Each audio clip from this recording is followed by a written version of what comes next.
CPIM Palluruthy local കമ്മിറ്റിയുടെ ആഭിമുഖ്യത്തിൽ പ്രതിഷേധ ജാഥ സംഘടിപ്പിച്ചു. ആരോഗ്യമന്ത്രി വീണ ജോർജിനെതിരെയുണ്ടായ ആക്രമണത്തിനെതിരെ CPIM പള്ളുരുത്തി ലോക്കൽ കമ്മിറ്റി പ്രതിഷേധ ജാഥ സംഘടിപ്പിച്ചു. പള്ളുരുത്തി മേഖലയിൽ നിന്ന് ആരംഭിച്ച ജാഥ പള്ളുരുത്തി വെളിയിൽ സമാപിച്ചു. പ്രതിഷേധ ജാഥയിൽ നിരവധി പാർട്ടി പ്രവർത്തകരും അനുഭാവികളും പങ്കെടുത്തു. തുടർന്ന് KP സെൽവൻ, സുനിൽകുമാർ, അരുൺകുമാർ എന്നിവർ സംസാരിച്ചു.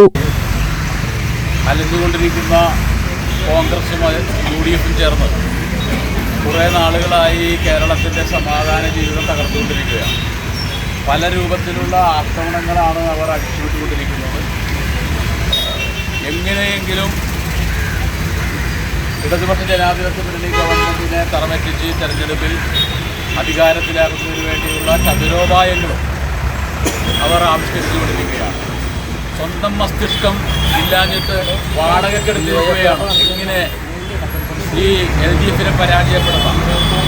അങ്ങനെ കനകോലം എന്ന് പറയുന്ന ഒരു ഇറക്കുമതി ചരക്കിനെ കൊണ്ടുവന്ന്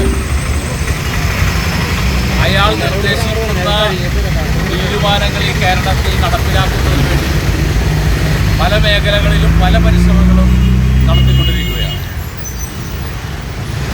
ആത്മാർത്ഥമായ സമരങ്ങളല്ല, സമരാഭാസങ്ങളാണ് കുറേ നാളുകളായി കേരളത്തിൽ കോൺഗ്രസിന്റെയും UDFിന്റെയും നേതൃത്വത്തിൽ.